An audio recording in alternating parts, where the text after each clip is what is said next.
Well guys, welcome back to my channel. My name is Matt Samolsky. I'm Matt the Car Guy. In this channel I do car reviews, and today I have this 2021 GMC Acadia Denali. Thanks to the guys over at Orange Buick GMC in Orlando, Florida. I'm going to take you on the tour of this vehicle. We're going to check out the exterior, interior, get inside it and play with some cool and interesting features inside of it, and finally I'm going to take you for a spin. So if you're ready, let's go.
Right, let's get right into it with the front of this vehicle. Huge chrome shiny grille. Now a lot of chrome, this is typical for the Denali models on the GMC lineup. And the big GMC logo right here, you have a little camera right inside of here that shows you what's up front of this vehicle. That also tells me that it's probably equipped with the 360 camera on this vehicle. Now you have a little bit of the gloss black as well as a little bit more chrome at the very bottom of it. Now you have a little bit of the design elements in here that looks like the air intakes, but they're not, just a design element, and they have fog lights, little fog lights right here. As far as the lights, they're fully LED, multi-reflector LED lights in here, and you know they have those daytime running lights as well incorporated to kind of go around in the shape of a letter C on this one. The hood, it's pretty straight up. I mean, it sits pretty high, so typical SUV design, and it is nicely sculpted.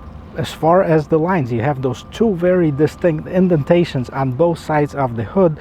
It's worth to mention that this vehicle competes in a very busy segment of a three-row mid-size SUVs. So not only they're its siblings or similar size vehicles like the XT6 or the Chevy Traverse, or you know, if you're looking in the domestic segment, you're looking at the Dodge Durango and you're looking at the Ford Explorer, but also it competes in the segment where basically Asian manufacturers took over, right? So you're looking at Toyota Highlander, Honda Pilot, Hyundai Palisade, Kia Telluride. All of those vehicles are fitting in this segment. And I gotta tell you, you know, price wise, I mean, that market, top of the line vehicles basically are all over the place, but right around $50,000 is where you can get tons of equipment for the money. There's no difference in this. We're going to get a little bit more in detail as far as pricing of it, but this one as equipped is about $51,000, so definitely fits in this price category. Before we move to the side of this, let's check out and see what powers up this thing. All right, let's talk about the engine. This particular one is equipped with the optional 3.6 liter V6 engine. It's 310 horsepower, 271 pound-feet of torque, and it's made it to a 9-speed automatic transmission. But for this year, GMC has actually two more engine options that are available. Now, it has the 2.0 liter 4-cylinder engine, turbo engine. That's 228 horsepower, 258 pound-feet of torque. We've seen that on the Cadillac. And this one has also 2.5 liter engine that's available for the Acadia, 193 horsepower, 188 pound-feet of torque.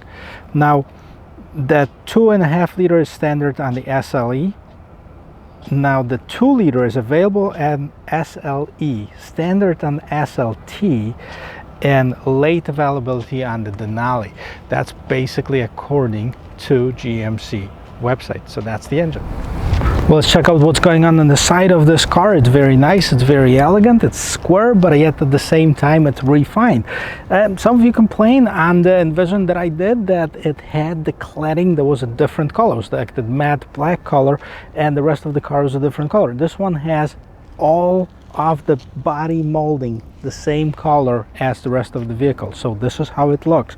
Now it has a little bit of a chrome piece right on the doors, both doors, and does have a Denali spelled out on that chrome piece. As far as the mirrors, it does have the same color mirror caps as the rest of the vehicle. The bottoms are matte gray. There is a little camera right on the bottom of it, which means that it does have the full 360, and it also does have the turn signals that are incorporated into the mirrors. So you don't have to touch the key in order to lock or unlock this vehicle. You press this little button here to lock it, and then you press it to unlock it as well. The mirrors don't fold, so that might not be the feature that's available on here. It does have the gloss black trim here, a little bit more chrome, and you know, the rear windows, they're nicely tinted. The front ones, they're not, so you might have to do it yourself. That's pretty much it. It looks pretty nice on the side. Well, let's see what's going on in the back. Now the lights, I mean, they look a little bit like the Ford Explorer lights. I mean, they're nice, they're LED. There's start over here, and then there's another piece that goes on the tailgate along with the reverse lights. It does have the tinted rear glass. It does have the brake light right here. Of course, the chrome piece that go across the entire gate. GMC logo in here, Acadia. Doesn't say Denali, although it does say Denali on the chrome piece right here. Okay, it does have the cover for that's where the tow package would go if it had it, and then it does have the 2 exhaust tips. Let's see how much room it has inside of it. So it does have the power gate. You can open it up with the remote. You can open it up from here, and then there's a switch to control the height of this gate. I'll show you, it's right on the front door. So big gate struts in the back. It seems like they can hold quite a bit of weight on here, and then this is how much room you have behind the third row seat. Well, let me show you this. Okay, so as far as the roominess, it's a little bit less than on my Pilot. I think it certainly feels like the width of it here is narrower than what I have on mine, and it does have a little bit more storage underneath here. The seats fold down, so when I actually do it, you basically pull this and push the seat forward. It folds down here, 1, 2, and then also it has the release for the front seats right here, for the middle seats, so you can also fold these down. They're not power, and I have something sitting on that seat, but I want to remove it and show you how that looks with the seats down. All right guys, so how about this? This is how it looks with the seats down. It's got quite a bit of room. It actually has another sunroof in the back. We'll check that out once on the interior. Let me put those back up, and I'll show you how this vehicle looks inside. All right, so sitting inside of here, I have plenty of room. There's tons of headroom above my head right here. I have plenty of knee room. There is definitely nice width to the seat. They're nice, comfortable. As far as the interior, well, let's take a look at the interior of it. Take a little bit of different look than normally. Nicely designed and trimmed leather seats, both captain chairs in the middle row. Nice pass-through into the third row seat, which I'm going to attempt to sit in just a little bit and see how much room there is. Flat floor in here. Even this one is a front-wheel drive. I believe that's the same with the all-wheel drive model. And what else we have? Now this one has 2 sunroofs.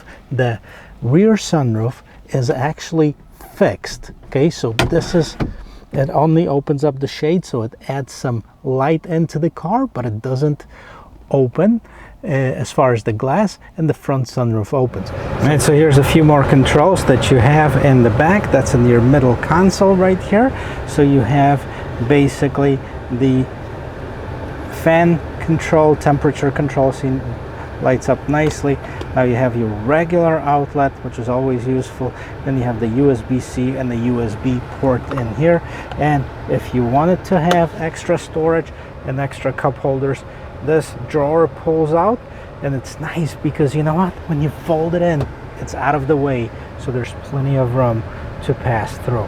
Now I promised you I got in the third row seat. Let's do it.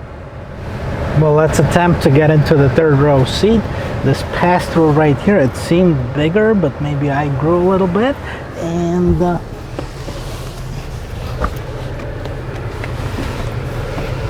right, so the third row seat, it's about the same as in most of the other vehicles of this class. It's tight, okay? Without the seat moving forward, I will not have enough room. So definitely for kids use only, emergency use if you have to, you know, transport somebody. But you know, I guess you have to go to the different class of a vehicle in order to get a real nice seat, like we've seen on another GMC here at Orange Buick GMC. That was the GMC Yukon, the XL84. This one you can have a party in the back seat. Now guys, let's check out where the magic happens. Well, let's check out how the door sounds when you close it. Boom, nice and solid door. Okay, and what do we have on the door? The regular usual suspects. We have the lock and unlock memory seats, and this one looks like, don't know what this button is, we're gonna have to find out. And you have the mirror controls, you have the window controls, and then you have the button to fold down the mirror. So it does have power mirrors. Now this is a little dial that controls the height of the rear gate when you open it, and this is how it looks inside. Seats, nice and comfortable. Of course they have power seats, regular controls, front, back, recline, and then the lumbar support, and then you have a little bit of a storage right underneath your middle console. And it's a pretty large storage, to say the least. What do you have here? Now these are kind of the old school buttons. You have your electronic parking brake, dimmer for the lights inside, then you have the HUD, which is the head-up display, info button, and then you have the dimmer for probably the info, the head-up display. Check it out. Okay, so let's go through some of the important features on the interior of this 2021 GMC Acadia. First of all, the steering wheel. Okay, it is a multifunction steering wheel, nicely wrapped in leather. It does have a few options on here. So what do you have on here? On this side you have basically settings for the cruise control, regular cruise control, and the adaptive cruise control. When you hit that button, you basically can set the distance between you and the car in front of you, so you can have it 1, 2, or 3 car lengths. Then you have the heated steering wheel at the bottom of here, and on the right hand side, these controls basically your phone, as well as what's going on in the middle of the instrument cluster, which we're looking at right now. So take a look at the instrument cluster, and you can see that middle portion of it is digital. Everything else on the side is analog. So you have the digital speedometer, and then you have the analog tachometer, oil temperature here, and then you have the coolant temperature on the right hand side, and the gas gauge at the bottom here, and then you have the battery voltage right in the middle here. Just the basics.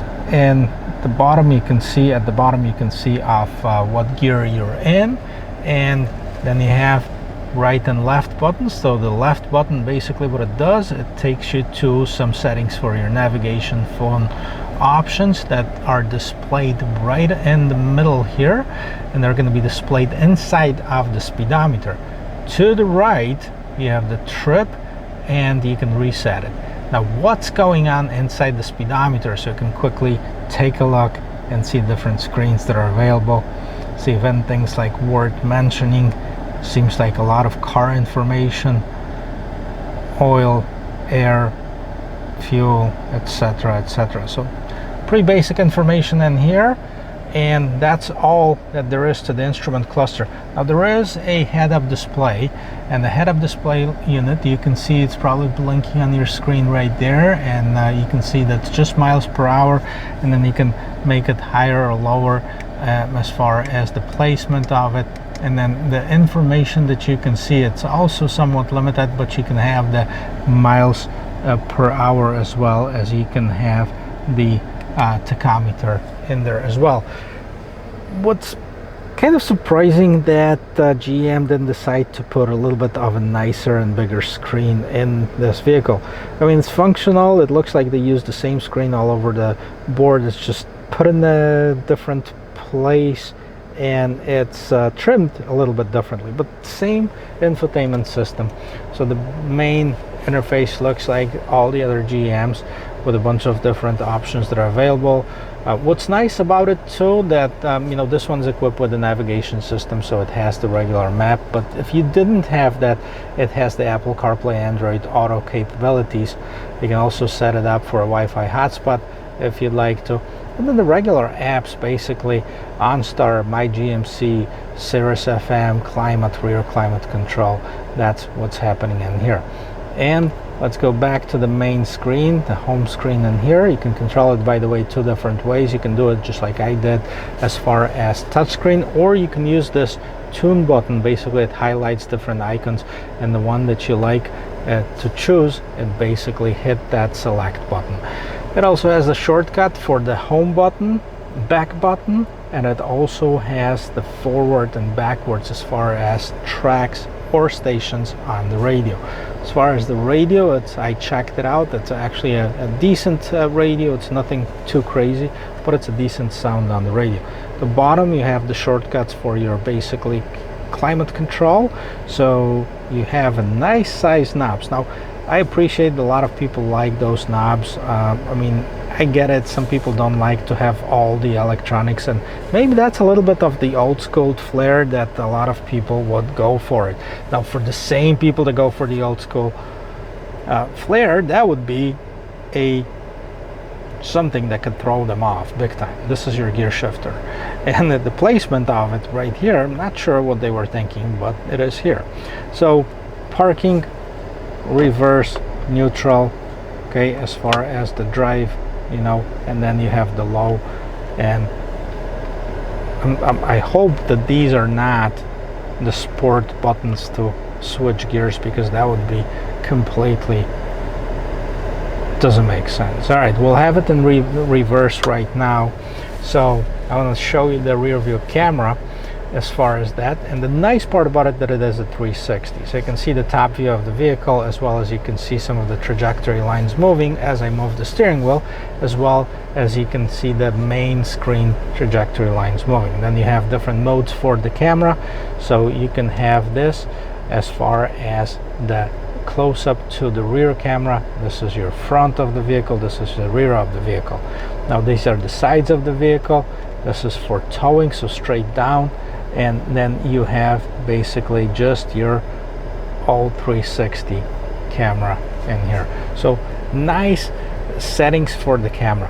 And if we're talking about the camera, before we go any more further into the features, let's check out one more camera, and this is in the rear view mirror.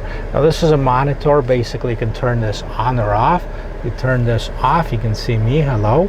And if you can turn this on, that's basically what's going on in the back, and that's really nice feature. A lot more manufacturers should do it as well. As far as the top console, it's pretty plain and base and simple.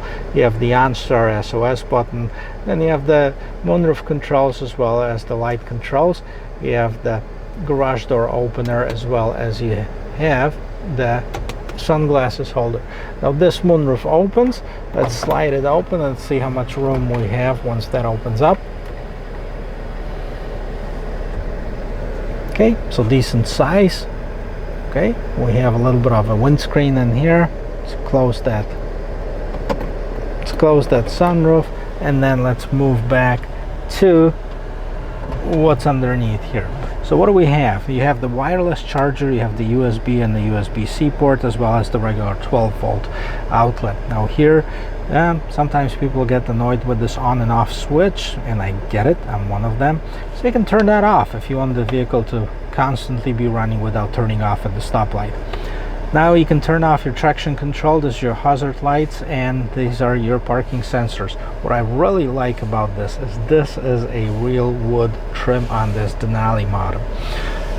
What do we have here? We have the seats. As far as the heated and ventilated seats, 3-stage heated, 3-stage ventilated. Nice feature, especially here in Florida. A little bit of a storage in the back here. And now we have different drive modes, like the drive modes, or maybe the traction modes, if you will. So really 3 drive modes, 4 if you include the towing. So you have the tour mode, you have the snow mode, sport mode, and the tow mode. And then you can turn on or off basically your lane keep assist. A little bit more storage in here, and this is it, ladies and gentlemen. That concludes the interior portion of this 2021 Acadia. I'll leave it up to you. Let me know in the comment section what you think, whether you like it, whether you think it's too old school, or whether you wish that more cars were remaining in that stage. So I'm about to take this for a spin, and I want you to go with me. Well guys, as always, before we take it for a spin, let's spend just a minute or so talking about the prices and the different options available. Here's Acadia trims that are available for 2021. SLE and SLT, 84 Denali. So the SLE is the base one, the SLT a little bit higher.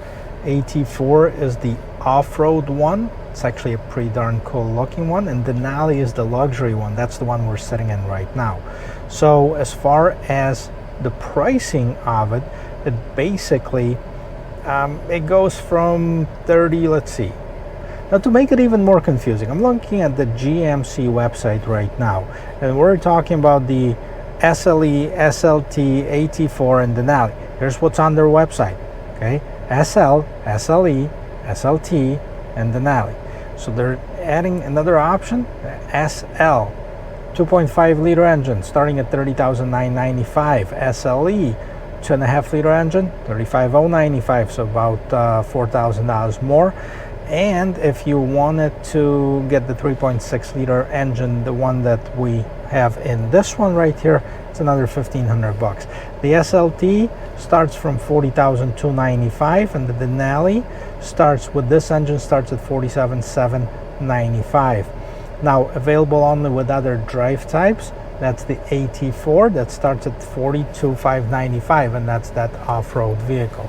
So there you go. Then you can add some other options. Like I said, this one is in the low 50s, and it's pretty much fully equipped. That is the front-wheel drive model, and you know, it is available in the all-wheel drive as well.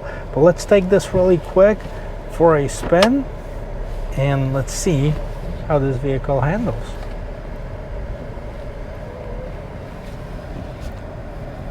We already looked at the rear view camera, so I'm not gonna do it again, but I want to see of how tight the turning radius is.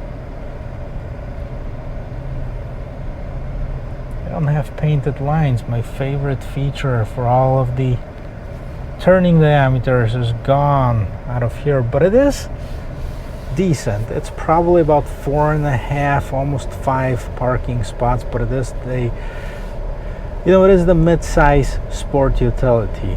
And as far as the drive, I like this 3.6 liter engine. It's nice, it's quiet. You sit up a little bit higher than most of the other cars or most of the other trucks. Even if you lower the seat a little bit, you're still up high, which is nice. It gives you a better visibility on the road. By the way, the visibility all around here is great. There's barely any blind spots, and that mirror right here, that's genius. That adds up definitely to the visibility, better visibility as far as the drive. We'll take that quickly on the road, and let's see how the 3.6 liter accelerates first. Guys, if I haven't mentioned before, I do these reviews after work, so it's always a traffic hour somewhere. And there's no difference today. Now we're going now.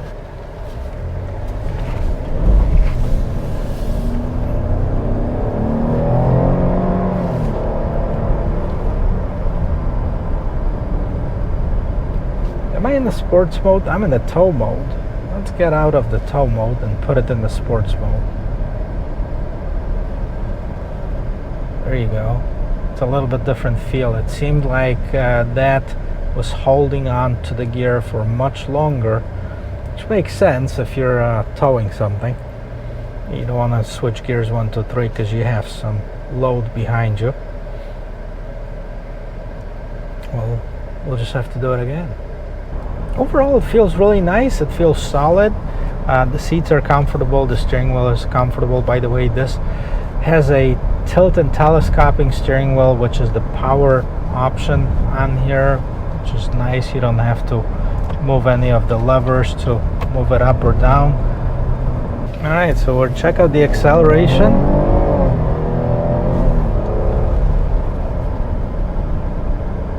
It's okay. It's average. I wouldn't say it's great, but it's average. Does the job. Kind of like on my Pilot, it's 310 horsepower. Mine's got like 290, and a lot of the other ones have 290, but it might be geared a little bit different. Well, guys, I give this vehicle a thumbs up. It's not a big thumbs up, it's a thumbs up, because I think it's lacking a little bit on the performance aspect of it, but it's still a good vehicle. It feels nice. I don't find too many flaws in it. The interior might be a little bit outdated, but then again, that's a personal preference. That's something, if you like all the modern stuff, then it's probably not going to impress you much. If you're maybe used to something that's old school and don't want to change too much, that could be a vehicle for you. Price wise and feature wise, it definitely feels in the category of all of the other midsize SUVs. Thank you again to Orange, Buick and GMC for allowing me to film yet another one of their vehicles, and this will conclude this review video of this 2021 GMC Acadia. If you like watching videos like this, check out the rest of my channel. Consider subscribing. Send it to your friends and family if you think they'll find it valuable. I really appreciate every single view, every single subscriber. It means a lot to me. Let me know in the comment section what would you like to see next, and I will see you in my next video. Cheers.